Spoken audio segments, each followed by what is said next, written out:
नमस्कार, मी सुवर्णा जोशी. मीच माझा रक्षक आहे हे ब्रीदवाक्य पुढचे काही दिवस लक्षात ठेवा. तुम्ही स्वतःची काळजी घेतलीत तरच तुम्ही तुमच्या कुटुंबियांची आणि तुमच्या परिसराची काळजी घेऊ शकणार आहात. त्यामुळे स्वतःची काळजी घ्या, घरी राहा, सुरक्षित राहा. कोरोना विषाणूचा प्रादुर्भाव रोखण्यासाठी राज्य सरकार युद्ध पातळीवर प्रयत्न करतंय. मुंबईत वर्षा बंगल्यावर मुख्यमंत्री उद्धव ठाकरे, आरोग्यमंत्री राजेश टोपे, राज्याचे मुख्य सचिव अजय मेहता यांच्या उपस्थितीत सगळ्या जिल्हाधिकाऱ्यांसोबत व्हिडिओ कॉन्फरन्सिंगद्वारे बैठक सुरू झालेली आहे. राज्यात 144 कलम हे जमावबंदीचे कलम आहे, लक्षात घ्या. हे संचारबंदीचं कलम नाहीये, पण जमावबंदीचं कलम आहे. त्याचं उल्लंघन होताना बघायला मिळतंय. तसंच वाढते कोरोना विषाणूग्रस्त रुग्ण यांच्या संख्येमुळे सुद्धा आता सरकार आणि प्रशासनासमोर आव्हान उभं राहिलेलं आहे. कायद्याचं उल्लंघन करणाऱ्यांवर कडक कारवाई करण्याचे आदेश दिले गेलेले आहेत. त्यामुळे 144 कलम आहे, त्याचं उल्लंघन करू नका. तुमच्यावर कायदेशीर कारवाई होऊ शकते. कृपया तुमच्या तब्येतीसाठी आणि स्वास्थ्यासाठी अशी पावलं उचलायला लावू नका की तुम्ही कायद्याचा भंग कराल आणि तुमच्यावर कारवाई होईल. हे जे काही खबरदारीचे उपाय घेतले जात आहेत हे तुमच्या माझ्यासाठी आहेत, त्यामुळे काळजी घ्या. आमचे प्रतिनिधी उदय जाधव यांच्याशी आपण या सगळ्या विषयी बोलणार आहोत. उदय, एकतर एका बाजूला 144 कलमाचं उल्लंघन होत आहे, त्यावर कारवाई करण्याचे आदेश दिले गेलेले आहेत आणि आत्ताची महत्त्वाची घडामोड अशी की मुख्यमंत्री, आरोग्यमंत्री जिल्हाधिकाऱ्यांशी व्हिडिओ कॉन्फरन्सिंगद्वारे बोलता आहेत, चर्चा करता आहेत. काय अपडेट? सुवर्ण, आपण बघितलं की संपूर्ण भारतामध्ये सर्वाधिक कोरोना विषाणूग्रस्त रुग्ण हे महाराष्ट्रामध्ये आहेत. त्यामुळे महाराष्ट्राकडे संपूर्ण देशाचं लक्ष लागलेलं आहे आणि त्यासाठी महाराष्ट्र राज्य सरकार काय काय उपाययोजना करते हे पाहावं लागणार, कारण प्रत्येक दिवशी काही ना काही नवीन अपडेट जे आहेत ते या संदर्भात येत आहेत. कालच आपण बघितलं की जनता कर्फ्यूला संपूर्ण भारतामध्ये अतिशय उत्स्फूर्त असा प्रतिसाद भारतीय जनतेने दिला. मात्र आज सकाळपासून आपण बघितलं की पुन्हा एकदा कुठेतरी नेहमीसारखं वातावरण जे आहे ते सुरू होतं का अशी शंका निर्माण झाली होती. मात्र काही ठिकाणी संमिश्र प्रतिसाद जो आहे तो अजूनही जनतेने दिलेला दिसतो आहे. मात्र काही लोकांनी सर्रासपणे 144 जमावबंदीचं उल्लंघन जे आहे ते केलेलं दिसत आहे. मुंबईचे एंट्री पॉइंट्स असेल किंवा मुंबईतल्या इतर काही बाजारपेठांचे जे प्रमुख रस्ते तिथे सकाळी देखील आपल्याला काही गर्दी जी आहे लोकांनी वाहन घेऊन केल्याची पाहायला मिळालेली आहे. त्यामुळे पुन्हा एकदा जमावबंदीचे कडक पालन जे आहे आणि कारवाई जे ते करावी लागणार आहे. मुख्यमंत्री उद्धव ठाकरे, आरोग्यमंत्री राजेश टोपे आणि त्याचबरोबर राज्याचे मुख्य सचिव अजय मेहता यांच्यासोबत आता वर्षा बंगल्यावरती एक महत्त्वाची बैठक सुरू झालेली आहे. या बैठकीमध्ये महाराष्ट्रातील सर्व जिल्ह्यांचे जिल्हाधिकारी व्हिडिओ कॉन्फरन्सिंगद्वारे चर्चा करत आहेत आणि त्याचबरोबर महाराष्ट्राचे पोलीस महासंचालक यांची देखील महत्त्वाची बैठक होणार आहे. या बैठकीवर नजर ठेवून राहा. आम्ही तुमच्याकडनं अपडेट घेत राहू. कायम स्वतःच्या व्हिडिओ जर्नलिस्टची काळजी घ्या. पुढच्या एका मोठ्या बातमीकडे आपण वळतोय. मुंबईकरांसाठी ही मोठी बातमी आहे. मुंबई पुणे एक्सप्रेसवे सर्वसामान्यांकरता बंद करण्यात आलेला आहे. मुंबई पुण्यामध्ये लोकांनी येऊ नये यासाठी बंद करण्यात आलाय. दोन्ही प्रवेशद्वारांवर बॅरिगेड्स लावून एक्सप्रेसवे बंद केला गेलेला आहे. एक्सप्रेसवेच्या प्रवेशद्वारावर पोलीस बंदोबस्तही ठेवला गेलाय.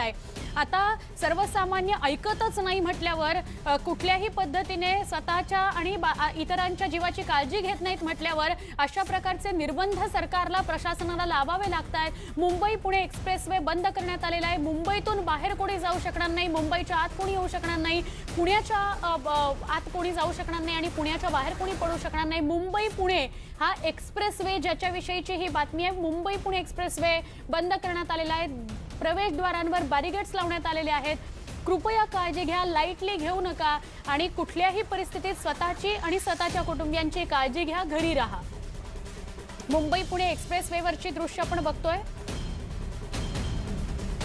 मुंबई पुणे एक्सप्रेसवेच्या प्रवेशद्वारांवर म्हणजे दोन्हीकडे मुंबई पुणे एक्सप्रेसवे मुंबईच्या बाजूने जिथून सुरू होतो तिथे आणि पुण्याच्या बाजूने जिथून सुरू होतो तिथे दोन्हीकडे बॅरिगेड्स लावण्यात आले आहेत. त्यामुळे मुंबई पुणे एक्सप्रेसवे बंद करण्यात आलेला आहे. एक्सप्रेसवेवर मोठा पोलीस बंदोबस्त तैनात करण्यात आला आहे. बॅरिगेड्स लावण्यात आलेले आहेत. कृपया पोलिसांची हुज्जत घालू नका, वाहतूक पोलिसांची हुज्जत घालू नका, त्यांना चिरीमिरी देण्याचा प्रयत्न करू नका. हे तुमच्या आमच्या जीवासाठी आहे, स्वास्थ्यासाठी आहे.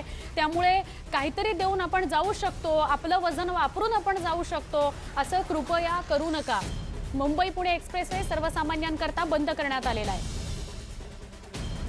आमचे प्रतिनिधी विनय म्हात्रे यांच्याकडून अधिक माहिती घेऊया. विनय, अजून एक खूप मोठं पाऊल म्हणजे लोकल सेवा बंद करणं हे एक मोठं पाऊल, महाराष्ट्रातला लॉकडाऊन हे एक मोठं पाऊल, पण तरी सुद्धा सर्वसामान्य ऐकत नाहीत म्हटल्यावर आता मुंबई पुणे एक्सप्रेसवे सुद्धा बंद करावं लागलेला आहे. काय अपडेट?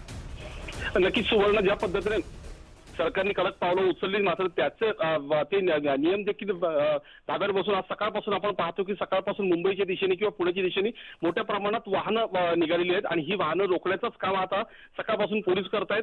जिथून एक्सप्रेसवेला सुरुवात होते कळंबोली नाका जो आहे त्या कळंबोलीजवळ पोलिसांचा मोठा ताफा ठेवण्यात आलाय. त्याचबरोबर पुण्याच्या बाजूने देखील एक्सप्रेसवेच्या प्रवेशद्वारावरती हा ताफा ठेवण्यात आलाय.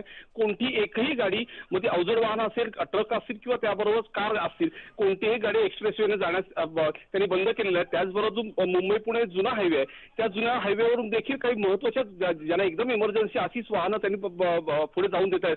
त्यामुळे सगळी वाहनं मुंबईच्या दिशेने मुंबईकडून पुण्याला जाणारी किंवा पुण्यावर मुंबईकडे येणारी ही वाहनं सगळी पोलीस परत फिरवत आहेत, जेणेकरून पुण्याकडे किंवा पुण्याहून मुंबईकडे लोक येऊ नये आणि कोरोनाचा प्रादुर्भाव वाढू नये ह्या अनुषंगाने ही पोलिसांनी बंदोबस्त केलेला आहे. नक्की नक्की विनय, धन्यवाद आपण ही माहिती दिल्याबद्दल. आम्ही तुम्हाला घाबरवत नाही आहोत, दरडावत नाही आहोत, पण कृपया विनंती करतोय, आवाहन करू शकतो आम्ही की घराबाहेर पडू नका, घरात राहा, सुरक्षित राहा.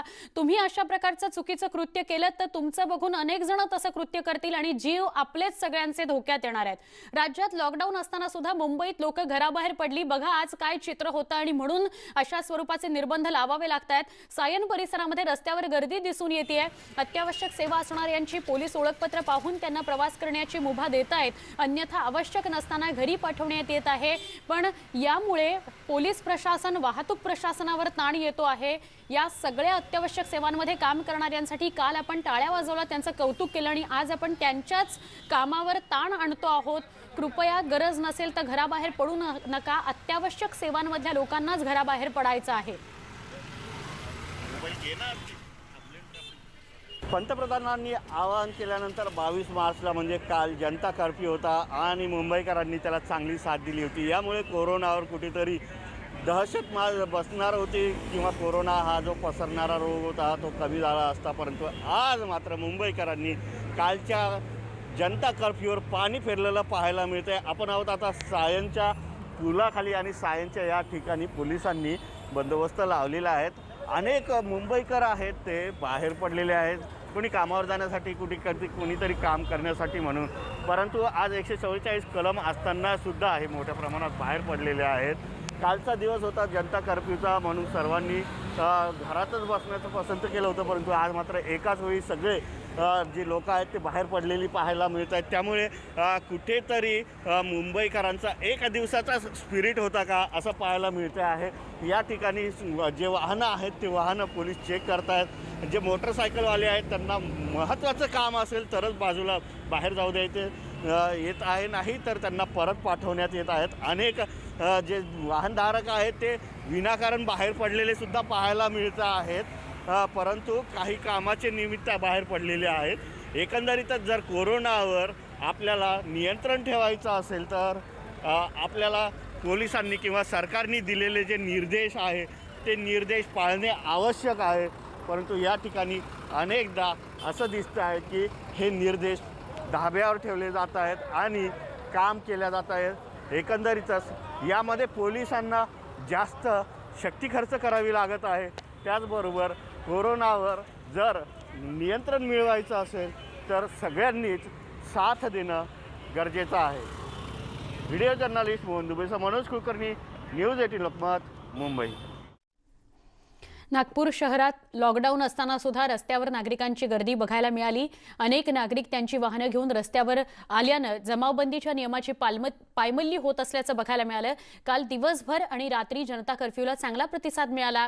सगळ्या सरकारच्या प्रतिनिधींकडून कौतुकही सर्वसामान्यांचं झालं. आज मात्र आपण काय करतोय, दुसऱ्याच दिवशी नागरिक जीवाची पर्वा न करता रस्त्यावर उतरतायत. त्यामुळे अशा बेजबाबदार नागरिकांवर कारवाई केली जाण्याची मागणी होतीये आणि तशी कारवाई केली जाणार आहे. तसे आदेश दिले गेलेले आहेत. पोलिसांकडून ऑटो रिक्षा, ओला, उबर तसंच पिवळ्या नंबर गाड्यांवर कारवाई आणि पोलिसांकडून धरपकड सुरू आहे. कोरोनाच्या पार्श्वभूमीवर 144 लागू करण्यात आलाय, म्हणजे जमावबंदीचा कलम लागू करण्यात आलेला आहे. खासगी वाहनांवर पोलीस कारवाई करत आहेत, त्यांना तसे आदेश दिले गेलेले आहेत. कृपया सहकार्य करा.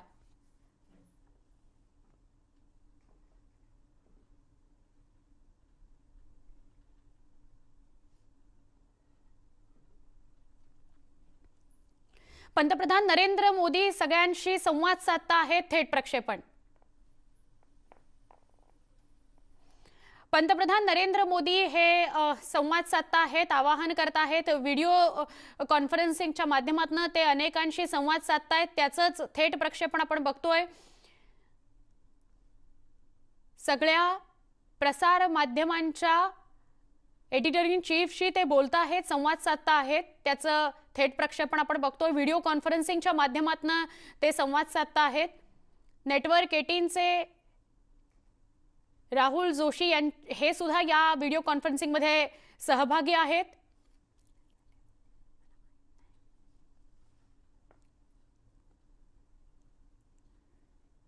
या व्हिडिओ कॉन्फरन्सिंगचं थेट प्रक्षेपण आपण बघतोय. त्यांचा आवाजही काही क्षणात आपल्यापर्यंत पोहोचेल.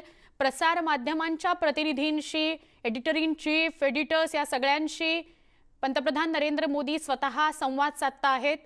काही सूचना, काही आवाहन, काही सहकार्य या सगळ्या अनुषंगाने ते बोलतायत. कोरोनाशी सगळ्यांनी एकत्र येऊन लढण्याची गरज आहे आणि त्यावेळेला प्रसार माध्यमांची खूप मोठी भूमिका असू शकते आणि त्याकरता हा संवाद का माध्यम आप बनते हैं और प्रभावी तरीके से वो काम आप लगातार कर रहे हैं. उस काम को और भी आगे अंजाम देना और एक तरह से प्रधानमंत्री ने स्टेक होल्डर, महत्वपूर्ण स्टेक होल्डर करार दिया तमाम मीडिया कर्मियों को और इस बड़ी लड़ाई में मीडिया कर्मियों के साथ कंधे से कंधा मिलाकर सरकार ऐसे तमाम लोगों के साथ मिलकर काम करेगी. तो ये बड़ा संदेश प्रधानमंत्री की तरफ है इस वक्त और ये काफी अहम है ममता. और सुधाकर, ऐसे वक्त में जबकि लगातार ये बात कही जाती रही है कि पंतप्रधान नरेंद्र मोदी हे व्हिडिओ कॉन्फरन्सिंगद्वारे सगळ्या मीडिया कर्मींशी बोलत आहेत. एडिटर इन चीफ, एडिटर्स या सगळ्यांशी, सगळ्याच चॅनल्सच्या प्रतिनिधींशी बोलत आहेत. नेटवर्क 18चे राहुल जोशी दृश्यांमध्ये आपल्याला दिसत आहेत. तेही या व्हिडिओ कॉन्फरन्सिंगमध्ये सहभागी आहेत. प्रसार माध्यमांचा खूप मोठा रोल असणार आहे कोरोनाशी लढण्याकरता आणि म्हणूनच हा संवाद सुरू आहे. सहकार्य, आवाहन, काय काळजी घ्या, काय दाखवा, काय दाखवू नका, कशा पद्धतीने तुमची मदत अपेक्षित आहे, अशा सगळ्या अनुषंगाने हा संवाद सुरू आहे आणि अर्थातच त्या माध्यमातूनच तुमच्यापर्यंत म्हणजे सर्वसामान्यांपर्यंत पोहोचणं शक्य होणार आहे. आपण वेगवेगळ्या वृत्तवाहिन्यांवर हे सगळे चेहरे रोज पाहत असतो. आज मात्र जशी प्रसार माध्यमांची लढाईची वेळ आहे तशीच तुम्हा सगळ्यांची लढाईची वेळ आहे. आपल्या सगळ्यांना एकत्रित येऊन लढायचं आहे आणि म्हणून पंतप्रधान नरेंद्र मोदी स्वतः सगळ्या प्रसार माध्यमांच्या एडिटर इन चीफ, एडिटर्स, मालक या सगळ्यांशी बोलत आहेत आणि त्यांच्याकडून मदतीचं आवाहन करतायत, मदतीची अपेक्षा करतायत, सूचना दिल्या जात आहेत. कोरोनाशी कशा पद्धतीने लढता येईल या अनुषंगाने ही चर्चा सुरू आहे.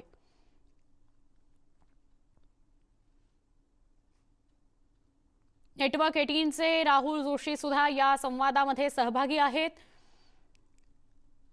न्यूज 18, लोकमतने, नेटवर्क 18च्या सगळ्या वृत्तवाहिन्यांनी ही काळजी घेतलेली आहे. राहुल जोशींनी स्वतः इन्स्ट्रक्शन्स, सूचना तशा प्रसारित केलेल्या आहेत. स्वतः तसा मेल प्रसारित केलेला आहे की सगळ्यांनी आपली काळजी घ्यायची आहे, कमीत कमी लोकांमध्ये काम करायचं आहे.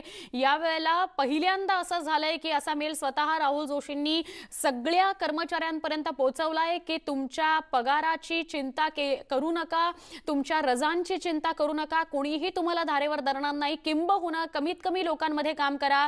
टीआरपीचा विचार यावेळेला केला जाणार नाहीये कारण ही सगळी जगावर आलेल्या संकटाची गोष्ट आहे आणि त्यामुळे इतका कोत्या मनोवृत्तीचा विचार कुणीही करणार नाही. त्यामुळे घाबरून जाऊ नका, काळजी करू नका, आपली काळजी घ्या, तरच पुढचं काम, पुढच्या काळात वृत्तवाहिन्यांमधलं काम हे आपण चांगलं करू शकतो. असं एक खूप चांगलं, भावनिक आणि सगळ्या कर्मचाऱ्यांच्या पाठीशी उभं राहणारं आवाहन राहुल जोशींनी केलेलं आहे. नेटवर्क 18चे राहुल जोशी या कॉन्फरन्सिंगद्वारे संवादामध्ये सहभागी आहेत. आमचे प्रतिनिधी प्रशांत लीला रामदास यांच्याशी बोलूया. प्रशांत, पंतप्रधान नरेंद्र मोदी सगळ्या प्रसार माध्यमांच्या एडिटर इन चीफ, एडिटर्सशी बोलत आहेत, काय अपडेट? बरोबर आहे. भारतातले सर्व जे प्रसार माध्यमांचे प्रमुख आहेत, इलेक्ट्रॉनिक आणि प्रिंट मीडियातल्या सगळ्या प्रसार माध्यमांच्या प्रमुखांसोबत पंतप्रधान नरेंद्र मोदी बोलत आहेत आणि त्यांनी ज्या पद्धतीनं आपले एडिटर इन चीफ जे आहेत राहुल जोशी यांच्याशी त्यांनी संवाद साधलेला आहे. आणि महत्वाचं म्हणजे जर बघितलं या सगळ्या पार्श्वभूमीवर ज्या पद्धतीनं कोरोना व्हायरसचा प्रादुर्भाव हळूहळू वाढत आहे, या सगळ्या पार्श्वभूमीवर इलेक्ट्रॉनिक मीडियाची आणि प्रिंट मीडियाची एक मोठी भूमिका आहे. या भूमिकेला साजेशी सर्व जबाबदारी या सगळ्या प्रसार माध्यमातले कर्मचारी उचलत आहेत आणि या सगळ्यांच्या पाठीशी ठामपणे उभं राहण्याचं आव्हान देखील पंतप्रधान नरेंद्र नक्की प्रशांत, आणि तेच यावेळेला अति महत्त्वाचं आहे. धन्यवाद ही माहिती दिल्याबद्दल. कोरोना व्हायरसची लढाई आपण जिंकणारच आहोत, परंतु संयम, समंजसपणा आणि योग्य त्या दक्षता घेण्याची गरज असल्याचं राष्ट्रवादी काँग्रेसचे अध्यक्ष शरद पवार म्हणाले. विश्वातल्या संपूर्ण जनतेवर कोरोनाचं महाभयंकर संकट आलेलं आहे.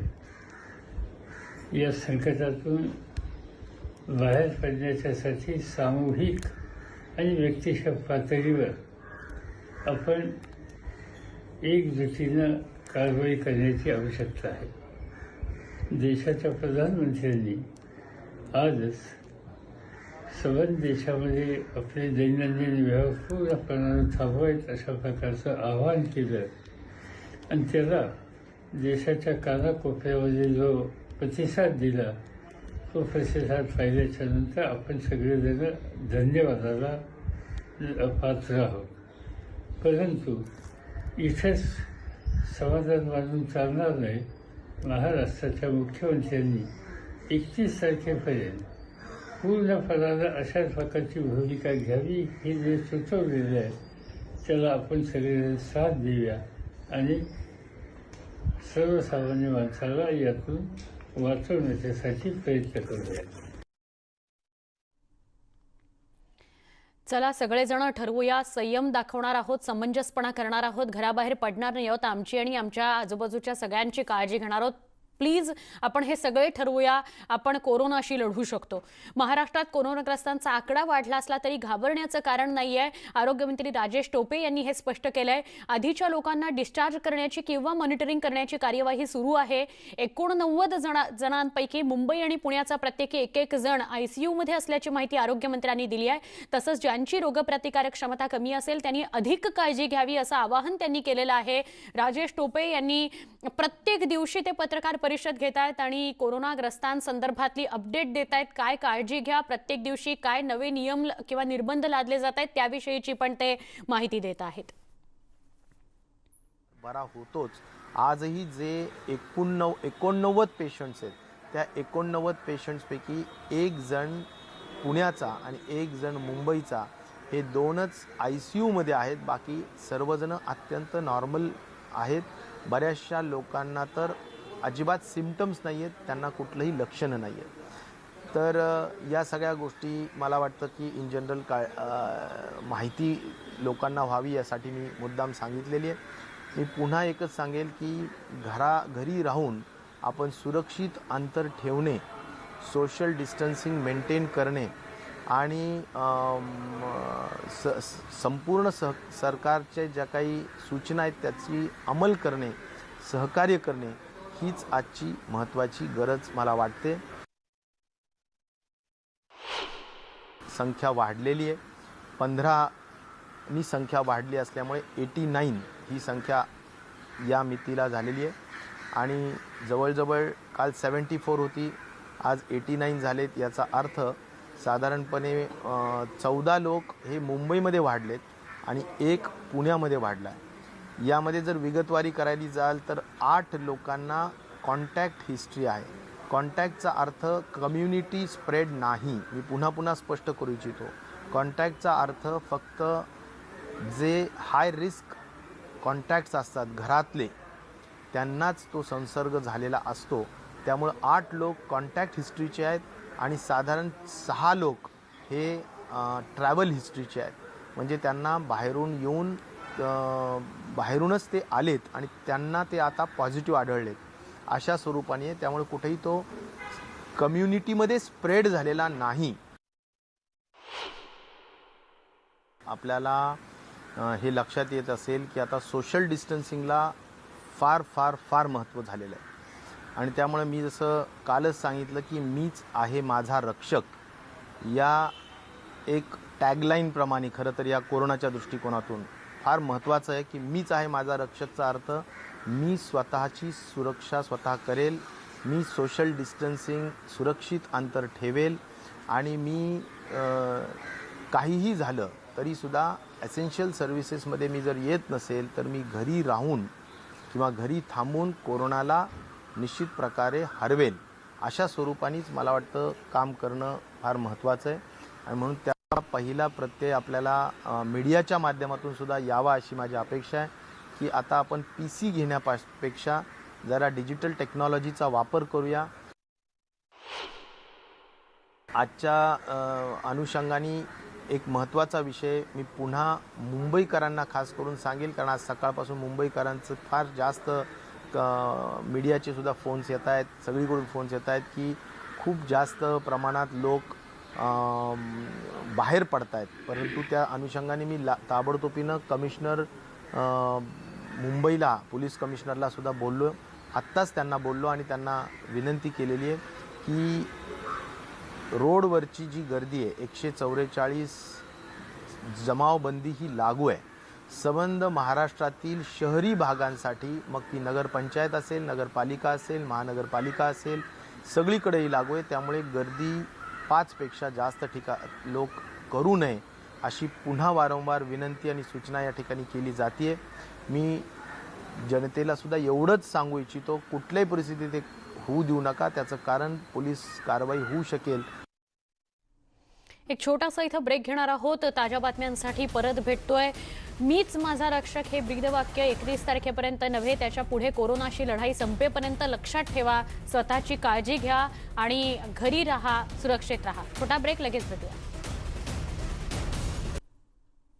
महाराष्ट्रात वेगवेगळ्या ठिकाणी नियम मोडला जातोय. 144 कलम लागू करण्यात आलेला आहे. जमावबंदीचं हे कलम आहे आणि तरी सुद्धा अनेक ठिकाणी गर्दी बघायला मिळते आहे. पुण्यामधली काय परिस्थिती आहे? पुण्यातले लोक कोरोनाशी लढण्यासाठी जे उपाय योजले जात आहेत, जे निर्बंध लादले जात आहेत, त्याला प्रतिसाद देत आहेत का? हे सगळं जाणून घेण्यासाठी थेट जाऊया. आमचे प्रतिनिधी चंद्रकांत फुंदे पुण्यामधनं आपल्या सोबत आहेत. चंद्रकांत, सगळ्यात आधी तर आपण आणि आपले व्हिडिओ जर्नलिस्ट आपण दोघांनी ही आपापली काळजी घ्यायची आहे आणि मगच वार्तांकन करायचं आहे. आता आपल्याला पुण्यामध्ये काय चित्र बघायला मिळतंय?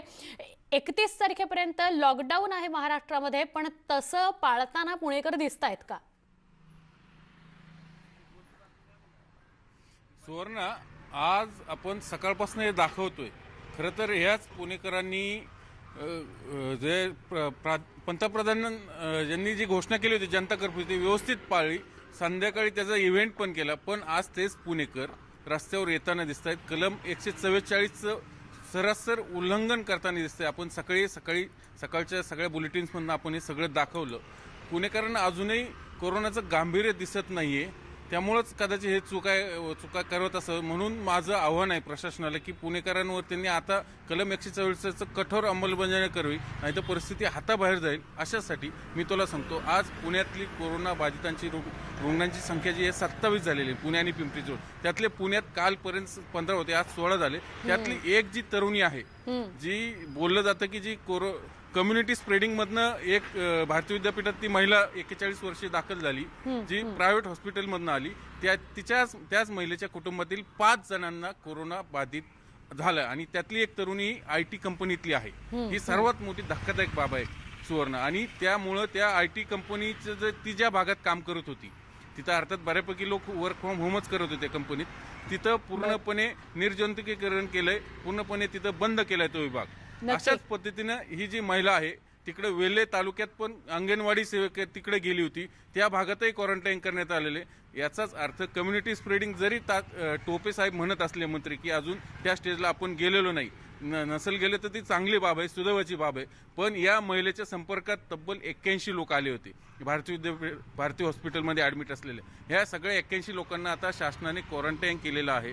खरंय त्यातले म्हणजे 5 चंद्रकांत आपल्याला आपल्या प्रेक्षकांना हेच सांगायचंय की खूप लाईटली हा विषय घेऊ नका, गांभीर्यानं घ्या हा विषय. आज तर मुंबई पुणे एक्सप्रेस वे सुद्धा बंद करण्यात आलेला आहे. तुर्तास धन्यवाद चंद्रकांत ही माहिती दिल्याबद्दल. आणि पुढच्या बातमीकडे आपण वळतोय. अर्थातच महाराष्ट्रातल्या सगळ्या अपडेट आपण बघणार आहोत.